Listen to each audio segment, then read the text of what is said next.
Olá, Cenas do Brasil está no ar.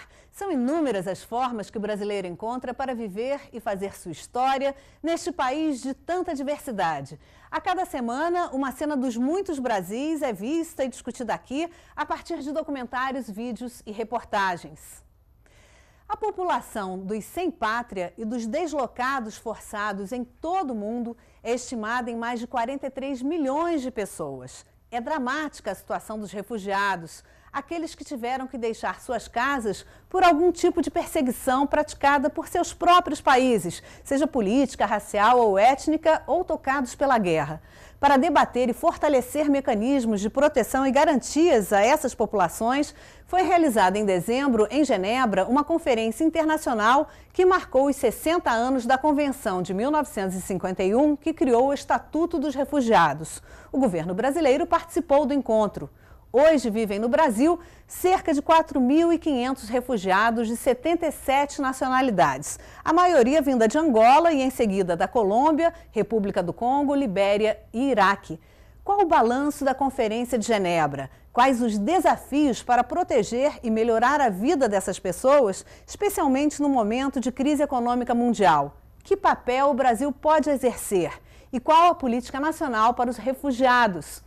Hoje vamos conversar sobre essas e outras questões após a exibição do documentário Vidas em Trânsito, realizado pelo SESC. São nossos convidados no programa de hoje, Luiz Paulo Barreto, secretário executivo do Ministério da Justiça e presidente do CONARE, Comitê Brasileiro para os Refugiados, e Andrés Ramírez, representante do Acnur, Alto Comissariado das Nações Unidas para Refugiados no Brasil.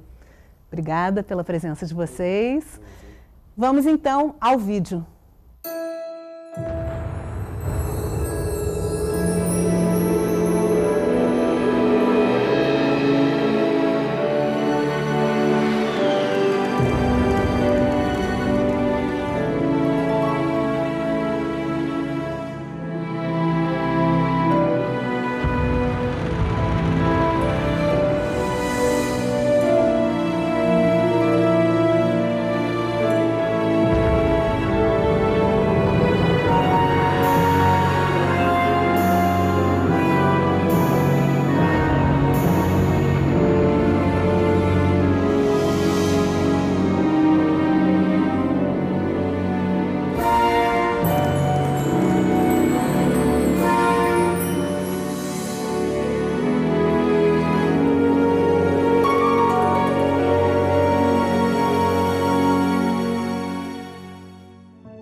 Quando começou o conflito na Iugoslávia, a gente morava na Croácia, numa ilha. Aí nós pegamos nossas coisas e fomos para a Sérvia. Aí na Sérvia também tivemos problema, o nosso casamento era misto, meu marido, meu ex, hoje era militar, era húngaro e eu sou sérvia. Aí tivemos problema com isso. De repente veio uma carta do Brasil, de uns amigos que nós conhecemos na Eslovênia, na época, muitos anos atrás. Acho que foi destino entre essa carta e quando nós soubemos que estamos na lista de extermínio. Passou uns 15, 20 dias de desespero total, ninguém dormia mais. Aquele mês, quando nós soubemos tudo isso, nós vendemos nossa casa, aquilo que a gente não conseguiu vender, ninguém sabia que a gente vai viajar. Porque como a gente morava no interior, a gente falou que vai voltar para a cidade e morar com os nossos pais. Então nós vendemos a nossa casa por preço de banana. A gente conseguiu $5.000, que era nada, né? Compramos passagens para nós 5 e sobrou $1.500. E nós viemos no Brasil com 3 malas, 3 filhas e $1.500 no bolso.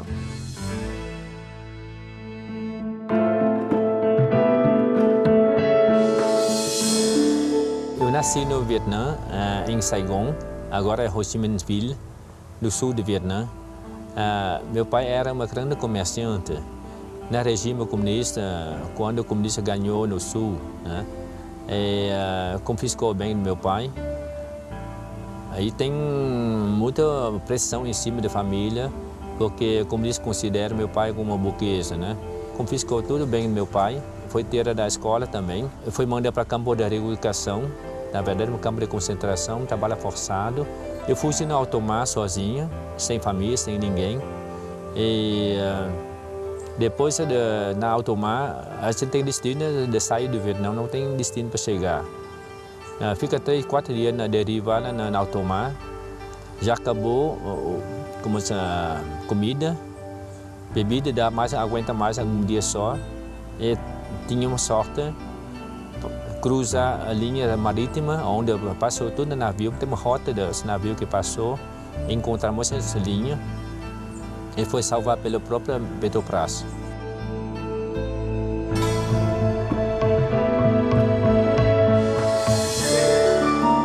Eu sou angolano, nasci em Angola. A minha vida em Angola, na época, foi difícil por causa de guerra. E na época, quando a minha mãe faleceu, fiquei com meu pai, com meus irmãos. Foi difícil. Criança num país que tem a guerra, muito difícil. Só não vive bem, estudo difícil. Tem que fugir, não ficar num lugar.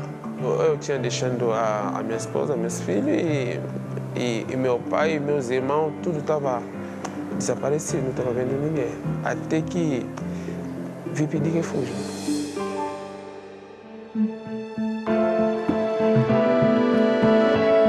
Eu sou Gresham Induja. Sri Lanka tem muitos problemas para pessoa. Eles matar. Nós precisamos correr outro lugar para segura. Não pode estudar, trabalho, é muito difícil. Para isso eu saí para país para mais segura e procurei mapa o que o país pode ir, né? Eu nunca conheci o Brasil, mas eu consegui vista para o Brasil. Meu amigo também fala para mim, o Brasil é muito grande, país bom.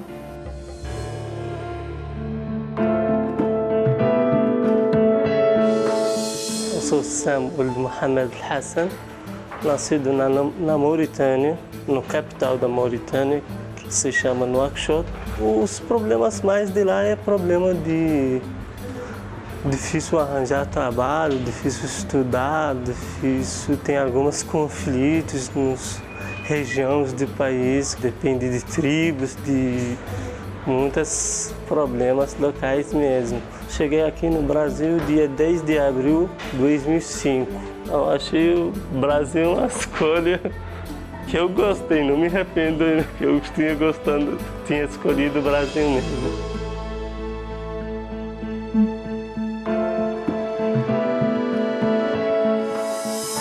A Colômbia é um país que está em conflito, é um país que tem uma guerra que já cobrou a vida de mais de 230.000 pessoas, ou seja, mais que a guerra do Iraque. Só que é uma guerra que só pode ser entendida na medida que é o único país da América Latina que nunca tive a possibilidade de ter uma oposição política. Eu sei que é muito difícil entender essa problemática aqui, mas é uma realidade que está só aqui passando a fronteira.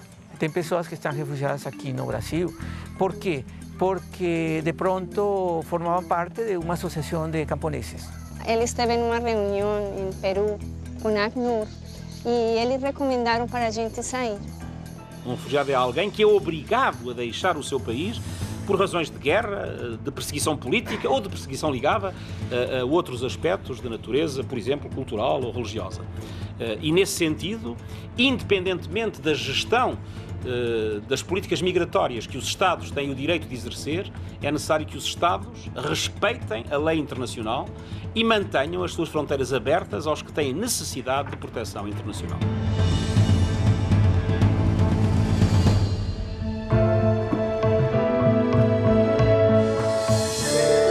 Nós chegamos no Brasil em setembro, dia 29 de setembro de 92.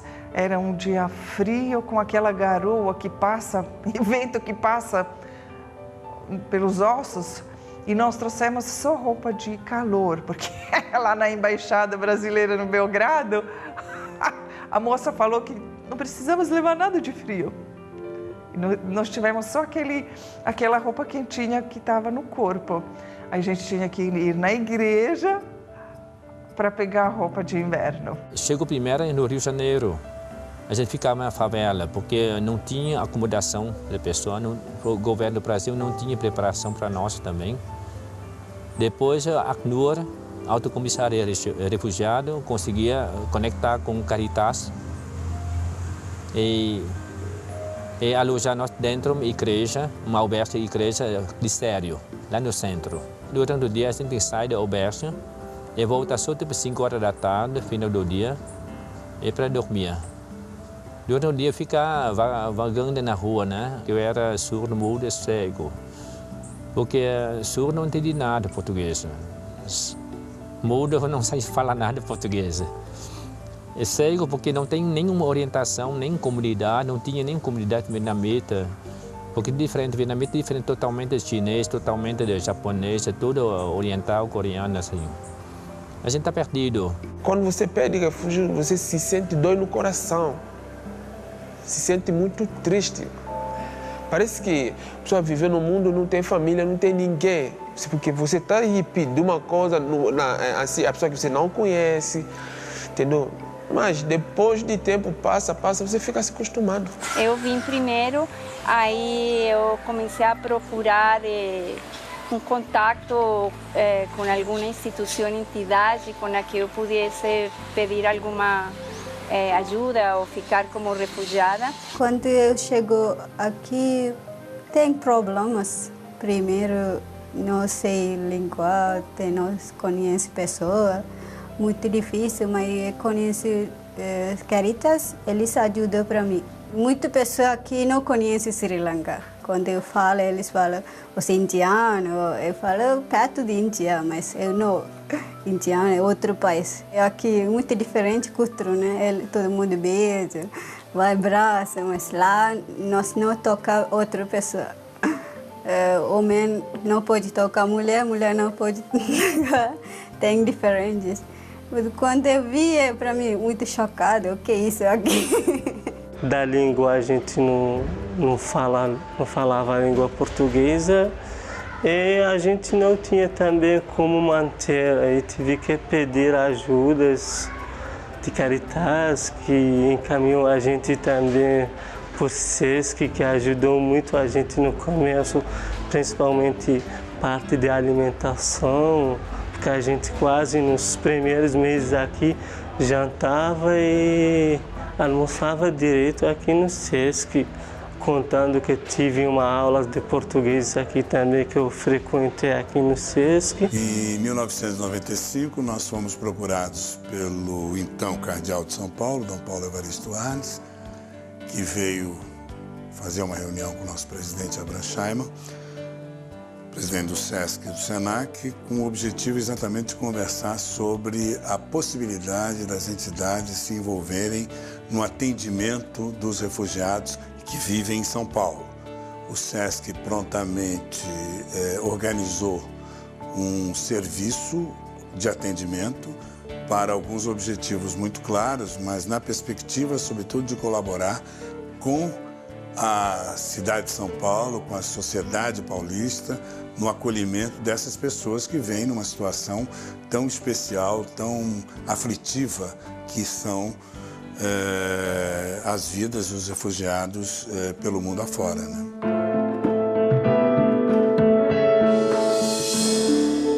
Eu sou artista plástico, eu trabalho de lá. Eu cheguei aqui, é o mesmo trabalho que eu continuo até hoje.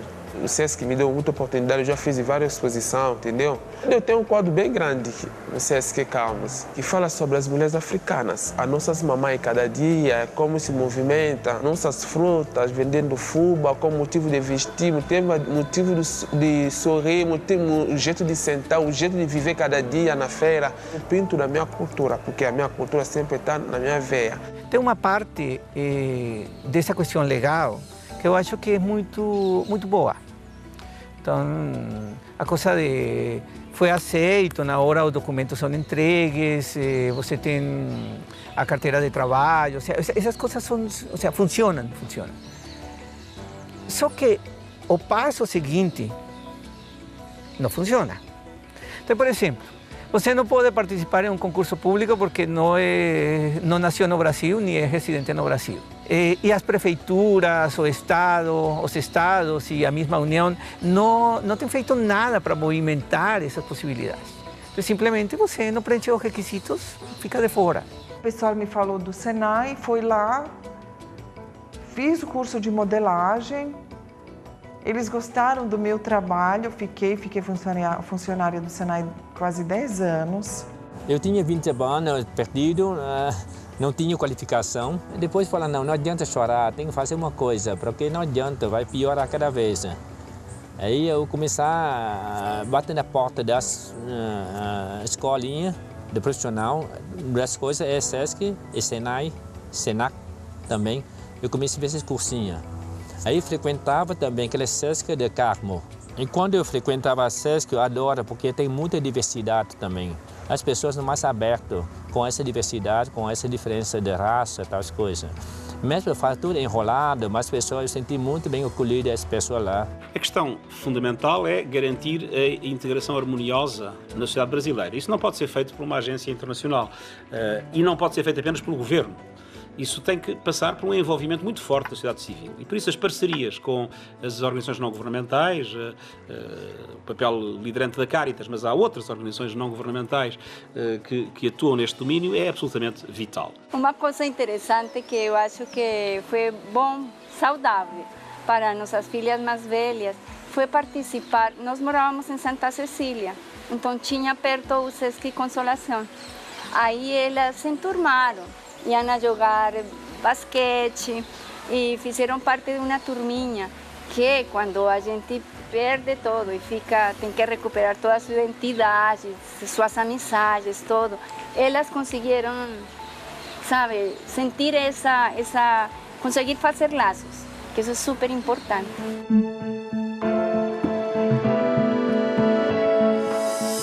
Um país que tem muitas oportunidades de trabalhar, muitas oportunidades de estudar, então só precisa no começo realmente uma ajuda a te manter, pelo menos conseguir falar a língua portuguesa. Sabe que eu estudei português a primeira vez? Eles deram para mim 2 meses para estudar, depois não tem. Eu falei para a Caritas, esse não pode, né? Só pouco, 2 meses. Como estudar 2 meses, não pode falar, né? Mais instituições para ajudar, pelo menos naquele primeiro momento, porque é desesperador. É desesperador você chegar num outro país e não sabe por onde vai. Você não tem família, você está simplesmente sozinho.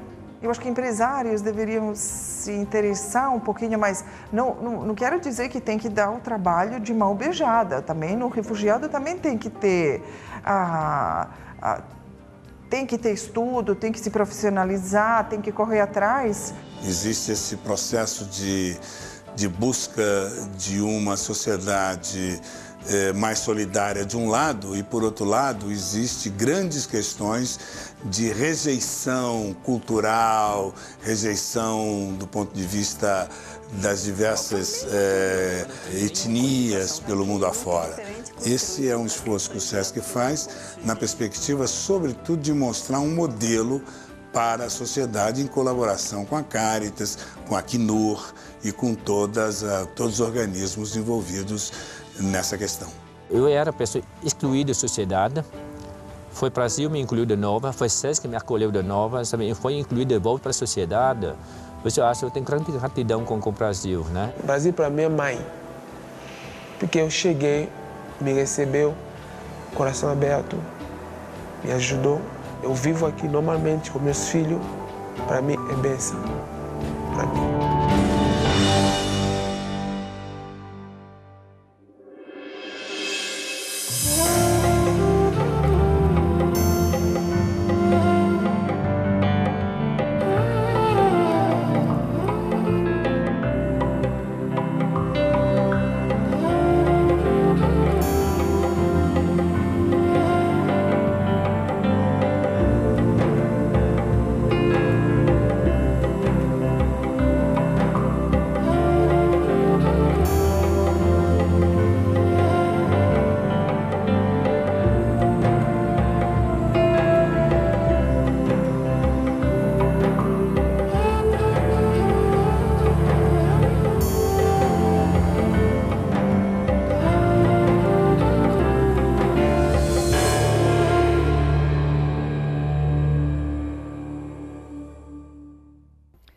nossa conversa.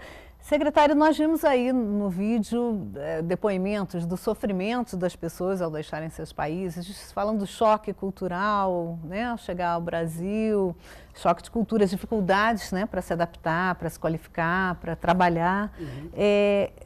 Eu gostaria que o senhor desse um panorama da situação dos refugiados aqui no Brasil e falasse também um pouquinho desse conceito, né? Da diferença do conceito de asilo e para outro tipo de migração. Claro. No primeiro momento é bom observarmos que o mundo segue em transformações. Transformações não só tecnológicas, mas também geopolíticas.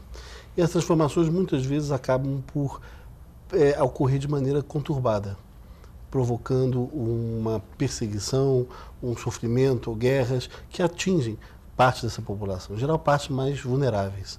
E é preciso que no momento em que o Estado Nacional falhe nessa obrigação que tem de outorgar proteção aos seus nacionais, que a comunidade internacional o faça. É importante a gente perceber isso porque, veja bem, o Brasil agora vai sediar uma Copa do Mundo de futebol. Se nós voltarmos um pouquinho no tempo e verificarmos, por exemplo, a Copa do Mundo de 1974, que países disputaram essa Copa do Mundo?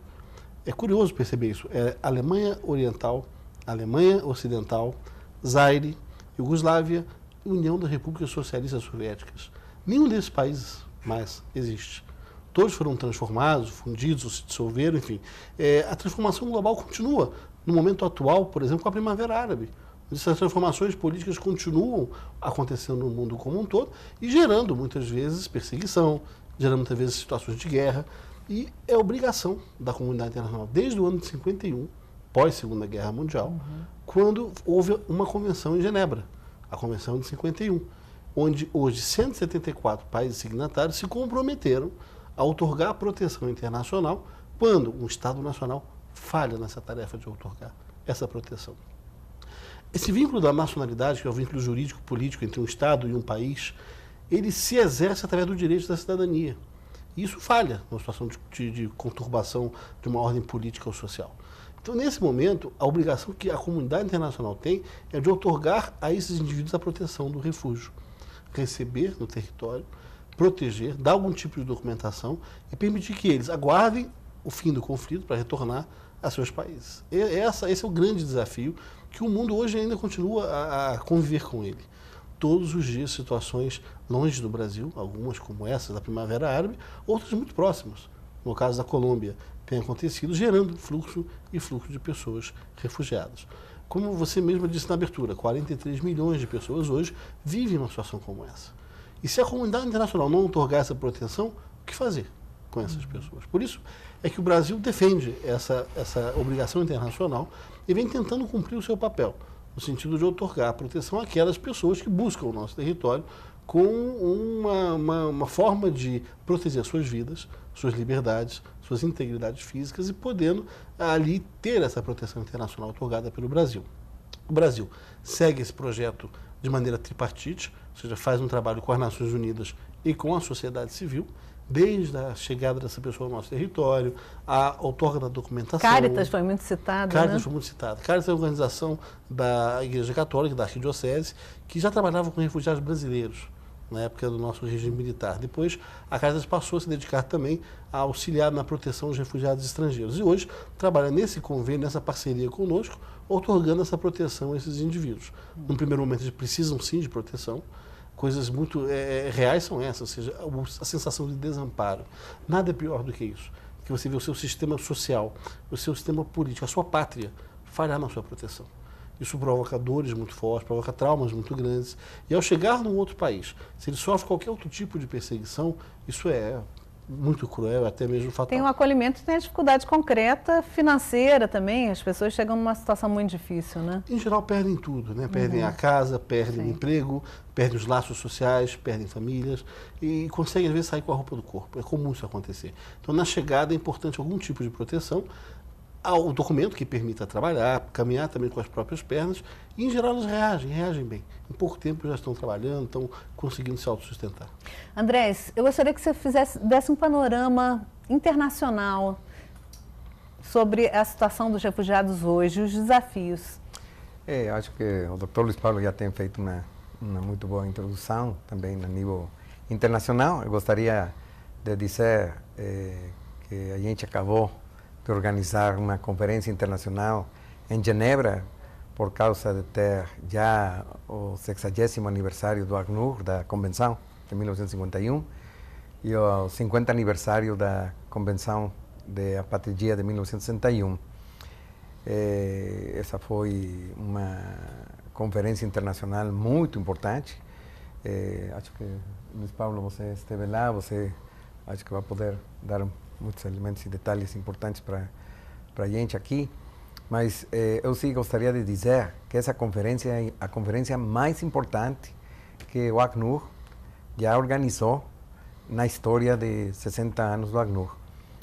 Até porque tivemos uma participação muito boa de muitos estados, né? Muitos ministros, chegaram lá muitos vice-ministros, e a verdade é que a grande diferença de este evento em relação a outros eventos que são feitos em muitos outros lugares e em outras organizações é que não foi simplesmente para comemorar aquelas datas que são importantes para nós, mas desde os começos do ano já a gente trabalhou conjuntamente muito próximo do governo, porque são compromissos do governo, do Estado. A ideia era de apresentar compromissos dos estados para melhorar as condições dos refugiados, dos apátridas, seja a nível legal, seja a nível procedimental, seja a nível de integração. Agora, doutor André, tem muitos países que não conseguem cumprir os compromissos? E então, voltando à pergunta original, esse é um dos grandes desafios. Você está perguntando dos principais desafios a nível mundial que estamos tendo. E acho que o primeiro grande desafio, que foi sublinhado muito claramente pelo alto comissário naquela conferência internacional, é o fato de que muitos estados não estão cumprindo bem com, como falou o Dr. Luiz Paulo aqui, com suas obrigações, porque o tema da proteção dos refugiados não é simplesmente uma coisa de ser bonzinho com os refugiados, é uma obrigação dos estados, que são assinatários da Convenção de 1951 dos Refugiados, e que eles têm que cumprir. E a verdade é que está acontecendo que muitos deles não estão cumprindo. Esse é um dos grandes desafios. Outro, segundo, vou falar dos principais desafios, falando de 4 principais desafios.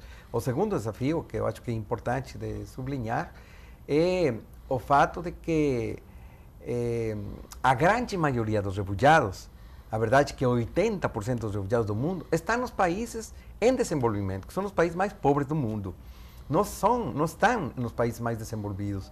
Então, esse é um grande desafio, porque fica mais complicado para esses países poder garantir o apoio para essas pessoas. E, nesse sentido, é muito importante também a colaboração dos países desenvolvidos, o que nós estamos chamando da carga compartilhada. Tentar de ajudar também para esses países que têm não só os problemas que eles já têm, de desemprego, da pobreza, da miséria, do combate à fome, mas também tem esta carga adicional de muitas pessoas que tiveram que chegar a seus países.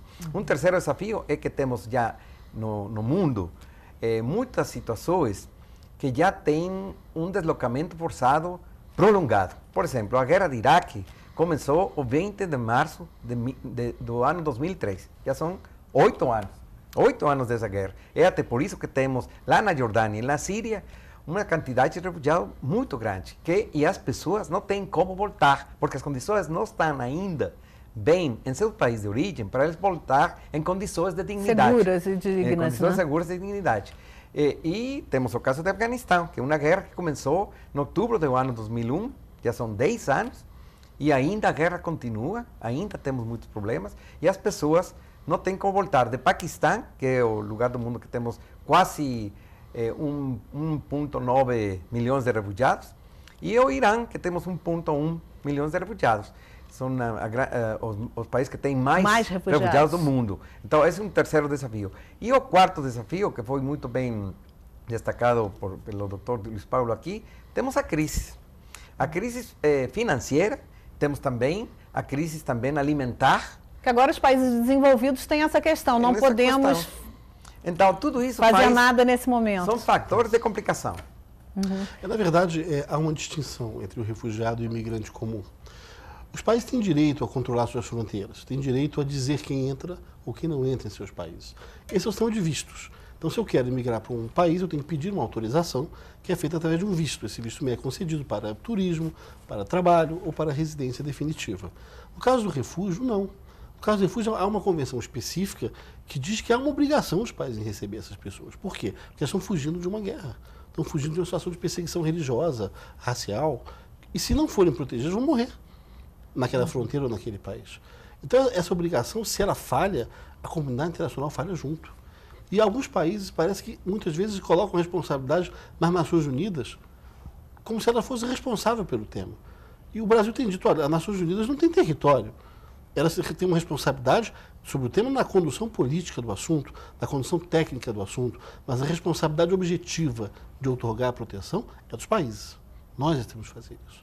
E temos que fazer isso de uma maneira, é claro, que é compartilhada com outros, que não chegue a onerar um país com um volume tão grande de refugiados. Por isso, muitas vezes tratamos do reassentamento, em pegar essa pessoa e colocar em outro país após um primeiro país de refúgio.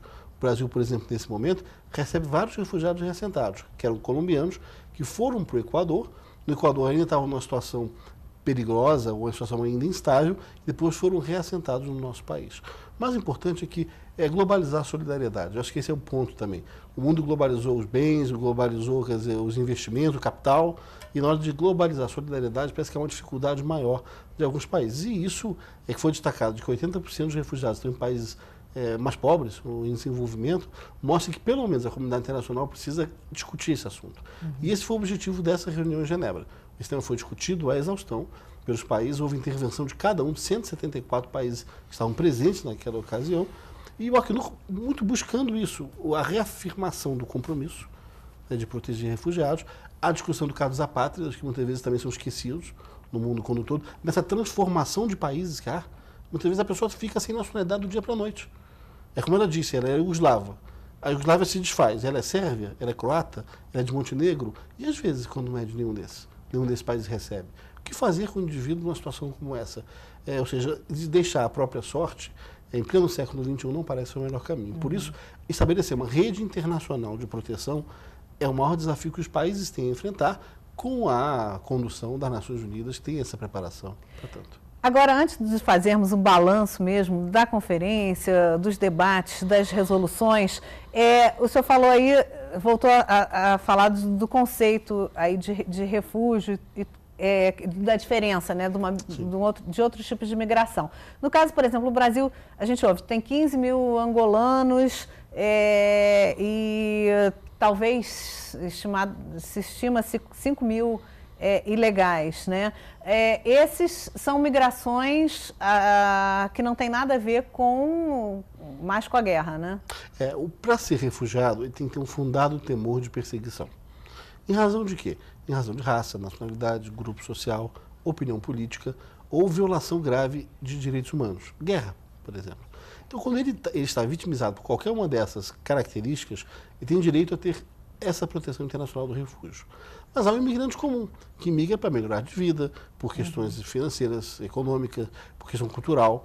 E isso, por exemplo, brasileiros. Nós temos, nesse momento, mais de 3 milhões de brasileiros fora do nosso país.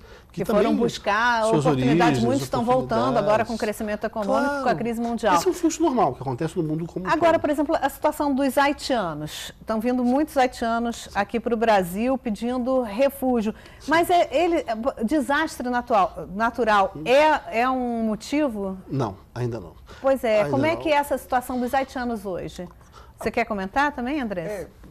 Acho que a posição do governo brasileiro com relação aos haitianos foi, primeiro, fazer uma análise. Qual era a solicitação? Refúgio.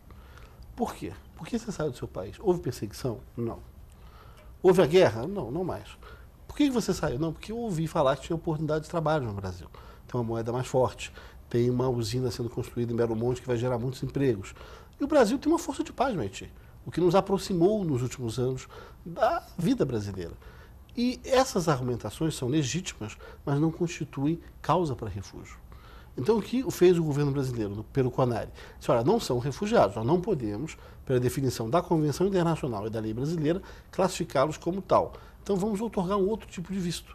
E foi outorgado a grande parte, ainda está sendo, desses haitianos um visto humanitário, que permite a residência no Brasil, permite o trabalho no Brasil, mas não caracterizados como refugiados, porque tecnicamente não são. Mas nada impede que, numa situação como essa, se aplique uma solução migratória alternativa, baseada principalmente no caráter humanitário. Como é que é o trabalho do Acnur nessa situação dos haitianos? E tem um problema ali na fronteira, né? Muitos ali na fronteira Acre e Bolívia. A verdade é que, como foi explicado aqui, eles não são considerados refugiados.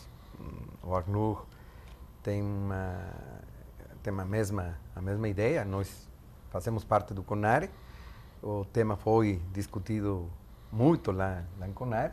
E a gente achou que eles não são refugiados.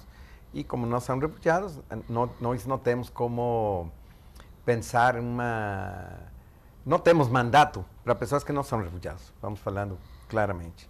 Mas a verdade é que eles são pessoas que estão em uma necessidade e muitos deles chegaram em uma situação vulneráveis, até porque muitos deles são pessoas pobres, que têm alguns problemas para se integrar também aqui no país. E muitos deles estão lá na fronteira de Tabatinga e Acre. E a verdade é que a pastoral social está dando atendimento a eles também. Muitos deles vão para Manaus.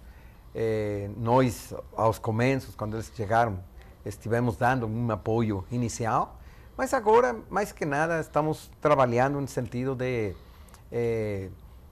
estar muito próximos dos parceiros, das Cáritas, da pastoral social, informando a eles como está a situação, esclarecendo como está a situação e também dando orientações sobre o tema da importância que tem o visto humanitário que está sendo otorgado pelo governo do Brasil. A verdade é que o tema da Haiti, e é até por isso que o Alto Comissário, não só do Alto Comissário das Nações Unidas para Refugiados, mas o Alto Comissário dos Direitos Humanos, fez um apelo conjunto. Porque tem uma diferença os haitianos, acho que isso é importante destacar, uma diferença de outros migrantes. Eles são migrantes, sim, são migrantes, está claro. Mas eles foram deslocados por causa do terremoto e por causa de uma pobreza acumulada. Extrema. Sabemos que é o país mais pobre da América Latina e o Caribe, de longe. E que sabemos que eles precisam ter um apoio humanitário.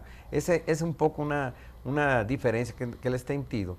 Mas a verdade é que eles são migrantes, podemos dizer, em termos gerais, são migrantes econômicos. Mesmo assim, e já nem falando dos haitianos, mas em termos mais globais, a verdade é que o tema de aquelas pessoas que estão sendo deslocadas por causa de desastres naturais vem crescendo. Até porque com o aquecimento global, o tema dos deslocados e o tema dos desastres naturais está sendo um tema mais e mais importante e significativo. Então, a comunidade internacional tem essa preocupação. O Acnur, em particular, tem dito que é importante discutir e encontrar fórmulas para apoiar a estas pessoas. Se as pessoas ficam deslocadas internas, temos os mecanismos, porque já temos tido muita experiência nisso. Mas se as pessoas atravessam uma fronteira internacional, a verdade é que não temos um mecanismo. Aqui o Brasil está tendo um comportamento generoso, vamos dizer, generoso. Mas não temos uma obrigação internacional de fazer. Esse tema do visto humanitário não é uma obrigação, não é um compromisso internacional do Brasil, como é o caso da Convenção de 1951 para refugiados. Não é assim. Então, o que quer dizer? Que a verdade é que as pessoas que estão forçadas para se deslocar por causa de desastres naturais estão fora de uma normativa jurídica internacional.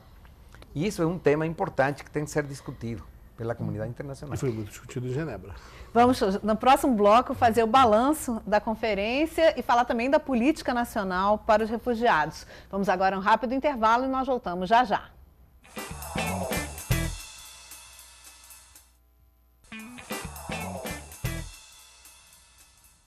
Estamos de volta com Cenas do Brasil, que hoje fala sobre a situação dos refugiados. Estão aqui comigo Luiz Paulo Barreto, secretário executivo do Ministério da Justiça e presidente do CONARE, Comitê Nacional para os Refugiados, e Andrés Ramírez, representante do Acnur, Alto Comissariado das Nações Unidas para Refugiados no Brasil.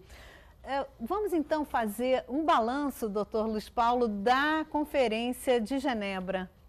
Em termos de participação, excelente.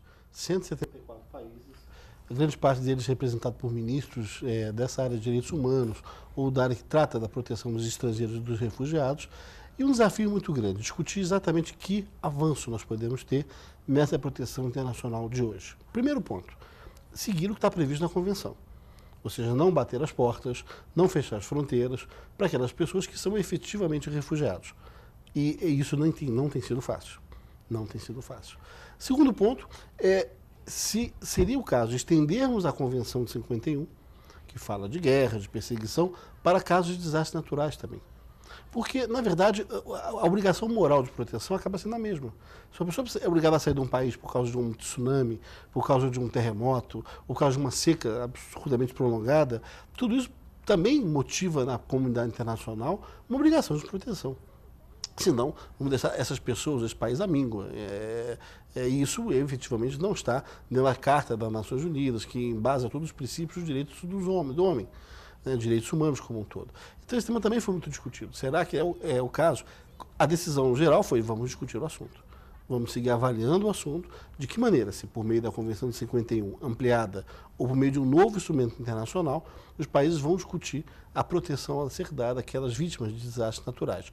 E até mesmo alguns países ousaram mais, propuseram análise de problemas econômicos e sociais, como talvez uma causa também de proteção internacional. É um pouco mais refinada essa discussão, mas ela precisa acontecer. Discutir sempre é importante e é assim que se avança na comunidade internacional como um todo.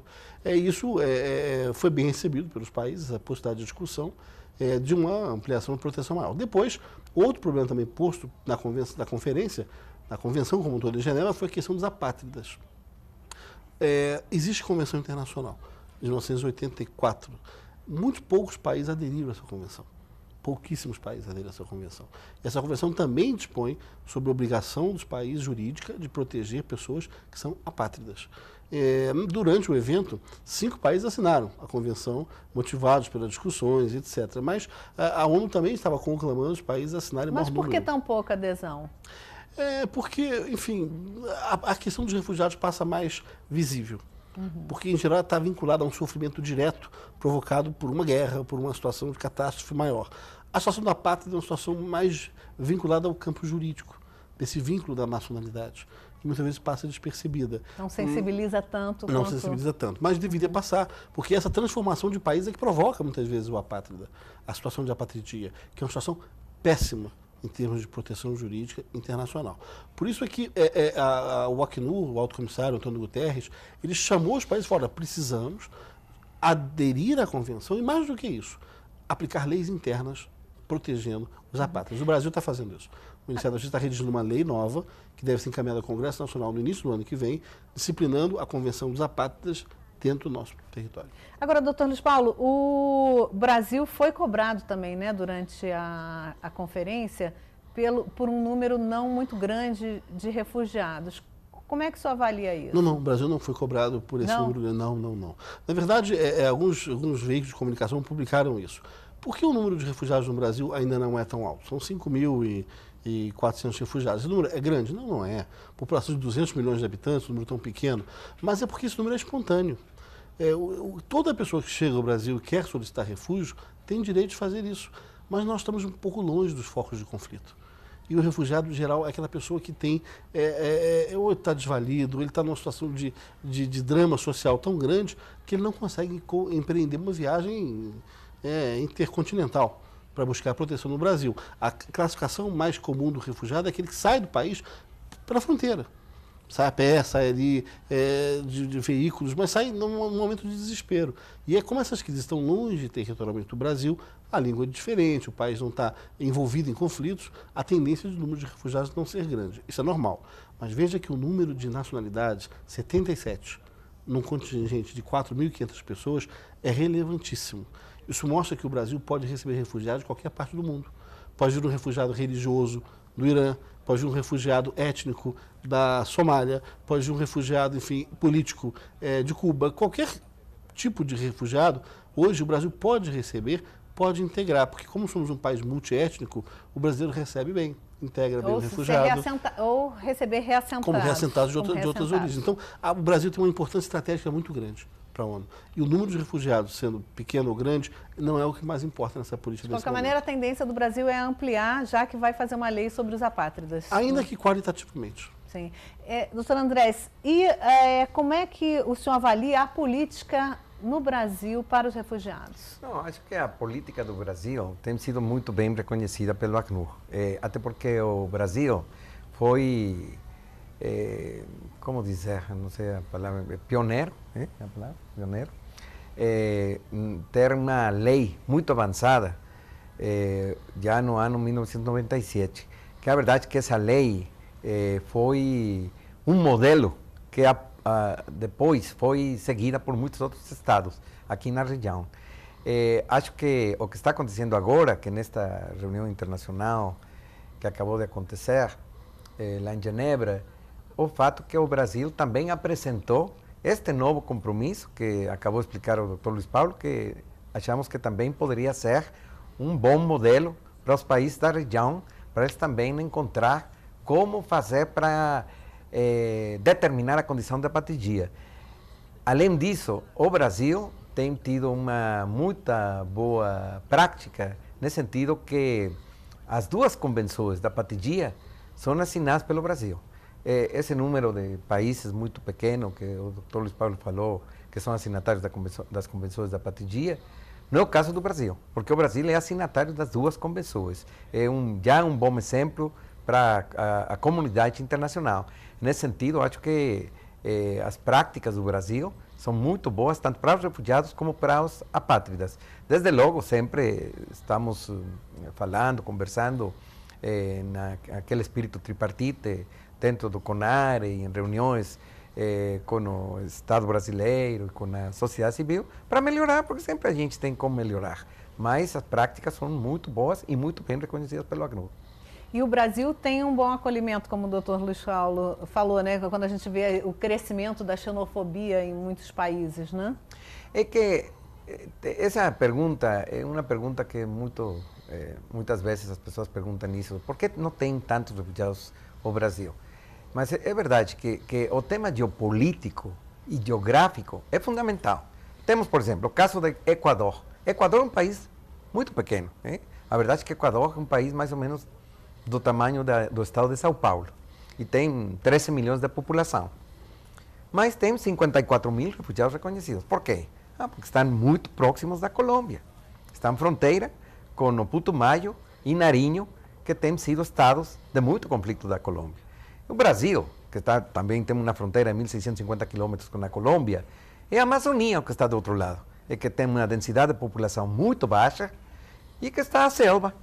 Então, é uma coisa muito diferente e que do outro lado da fronteira, a verdade, da Colômbia, não tem tido conflito lá. Nunca tiveram conflito. Menos agora, que a situação está um pouco melhor. Então, é bem simples dizer que, por que o Brasil não tem? Porque nenhum país chama os refugiados. Não é assim. Não é assim que funciona.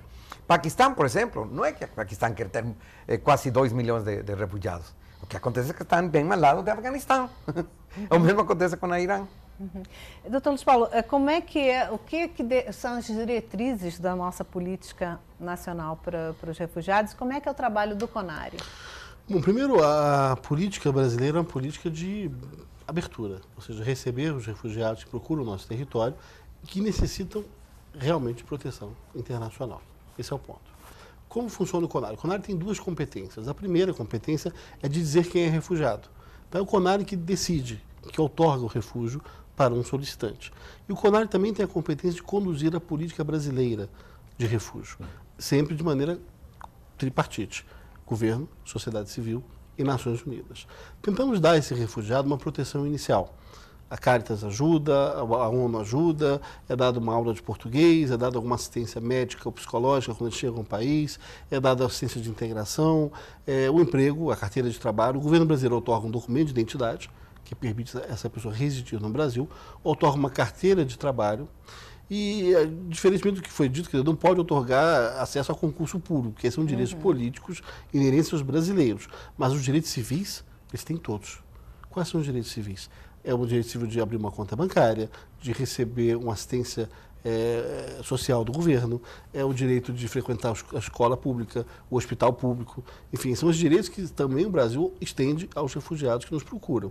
Você não falou dos desafios para a qualificação, né? Que também a qualificação, que temos feito esses convênios com o SESC, o SENAC, que tem ajudado muito nessa qualificação desses refugiados, alguma coisa como microcrédito, que permitiria que ele começasse um pequeno negócio e a partir daí se desenvolvesse, tudo sem paternalismo. Isso é importante.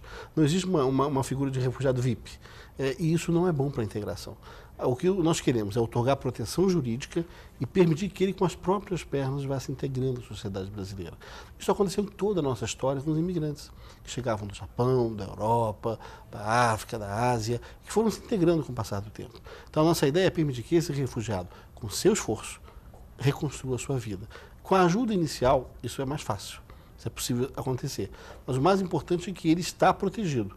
Aqui ele não vai ser de novo perseguido por aquelas mesmas razões que acabaram por acarretar sua saída daqueles países. Então, é uma política que é compartilhada, é uma política que ela é de algum auxílio, mas sem nenhum paternalismo e muito voltada para a autossustentação, para que esse refugiado possa ele mesmo buscar seu destino. Bom, antes das nossas considerações finais, eu só gostaria de voltar a um ponto que é, assim, nós falamos, né, o senhor fez um balanço dos principais debates da conferência realizada em dezembro em Genebra. Agora, o que tem sido, o que tem representado essas conferências em termos de ação concreta entre os países? A verdade é que a conferência é bem recente, acabou de acontecer. Vamos ter o relatório ao final do mês de janeiro ainda. Mas, desde logo, a ideia toda da conferência é um plano de ação em cada país. Aqueles compromissos que foram apresentados foram apresentados não só para ter uma boa apresentação, é para cumprir, para fazer. E vamos trabalhar conjuntamente para tentar implementar aqueles compromissos que foram apresentados. Mas agora ainda é recente para a gente avaliar o que vai acontecer a nível internacional. De concreto. Bom, o senhor liderou a delegação brasileira, né, nessa conferência, né? O que o senhor traz de volta que vai repercutir na política nacional ou que o Brasil possa influenciar também lá fora? É claro que, para o primeiro ponto, nós mandamos para o Congresso Nacional uma lei que vai regulamentar o Estatuto da Patria no nosso país. Por que uma lei? A Convenção tem força de lei, mas ela é muito difícil de ter conhecimento interno. O operador do direito, o policial, em geral não conhece muitas convenções internacionais. Uma lei brasileira ela é de mais fácil percepção. Então, por isso, nós vamos transformar e internalizar esses dispositivos da Convenção numa lei específica. Esse compromisso o Ministério já está fazendo e remeterá agora, em 2012, para o Congresso Nacional, essa legislação.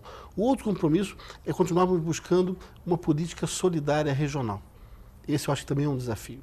Um refugiado que atinge o Equador, que atinge a Colômbia, que atinge a Bolívia, a Argentina, é um problema de todos nós. Todos nós juntos devemos buscar essas soluções para que o nosso continente proteja os nacionais. Ninguém está livre disso. O Brasil, no passado, teve milhares de pessoas que tiveram que sair do nosso país e buscar refúgio em outros países, até mesmo na região, como no Chile, como na Argentina. Sim. Essas pessoas depois voltaram ao nosso país e reconstruíram a democracia brasileira. Muitos no campo político, muitos no campo artístico. Quantos hoje, muitos tiveram a oportunidade de fazer suas faculdades lá fora. Faculdades, cresceram, foram protegidos. E veja que hoje alguns estão na liderança política do nosso país, outros na liderança artística, outros na liderança intelectual. Olha que proteção importante foi dada a essa sociedade brasileira que, por divergência política, teve que sair do nosso país. Ninguém está livre disso. O que nós precisamos ter na América Latina é o fim dessas ditaduras. E a melhor maneira de nós termos isso definitivamente consolidado é numa estruturação de um programa de autoproteção, onde se um país viola direitos, todos os outros protegem seus nacionais e condenam publicamente essa violação de direitos. Esse eu acho que é o nosso objetivo para os próximos anos, é consolidar na região sul-americana esse sistema de proteção. Bom, nosso tempo está chegando ao final. Eu vou dar 1 minuto para cada um, para considerações livres. Andrés, por favor. Muito obrigado. Não, acho que agora temos para frente também fazer muito trabalho, também com o Congresso, porque já a parte foi feita pelo Ministério da Justiça, mas sabemos que tem que ser aprovado pelo Congresso, porque é uma lei muito importante para nós, mas às vezes politicamente não dá votos, a prática não dá votos. Então, temos que trabalhar para sensibilizar também o Congresso para que a lei seja aprovada, porque não é bem simples, nenhuma coisa automática. Esse é um trabalho que temos aqui para frente fazer e, desde logo, a ACNUR está à disposição para trabalhar muito forte, como temos trabalhado com o governo muito próximo. Obrigado. Muito obrigada. Secretário. Eu acho que o Brasil precisa estar ciente de que proteção ao refugiado é muito importante. A sociedade brasileira é acolhedora, sempre acolheu bem os estrangeiros, sempre integrou bem os estrangeiros, nunca perseguiu, nem discriminou estrangeiros de qualquer natureza. A sociedade precisa entender que esses refugiados precisam de ainda mais proteção, precisam de ainda mais compreensão social e de integração no nosso país. Isso é importante. Muita gente, como eu disse antes, no Brasil foi protegida no passado e conseguiu ficar no exterior e voltar ao nosso país, e hoje as pessoas estão aqui. Muitos foram nossos avós, nossos pais, e eu acho que em nome deles e em nome das gerações futuras, nós temos que manter esse sistema de proteção bastante consolidado no nosso país. E é uma missão do governo, a missão da ONU, mas também da sociedade brasileira como um todo. Muito obrigada pela participação de vocês. Cenas do Brasil fica por aqui. Hoje falamos sobre a situação dos refugiados. Agradecemos a presença de nossos convidados, Luiz Paulo Barreto, secretário executivo do Ministério da Justiça e presidente do CONARE, Comitê Nacional para os Refugiados, e Andrés Ramírez, representante do Acnur, Alto Comissariado das Nações Unidas para Refugiados no Brasil. Agradecemos também a sua audiência. Você pode rever o Cenas do Brasil no YouTube, www.youtube.com/tvnbr. E pode continuar mandando sua sugestão para o nosso programa pelo endereço eletrônico cenasdobrasil@ebc.com.br ou pelo Twitter, www.twitter.com/tvnbr. Sua opinião é muito importante para nós. Na semana que vem, novas cenas, novas questões. A gente se encontra. Até lá.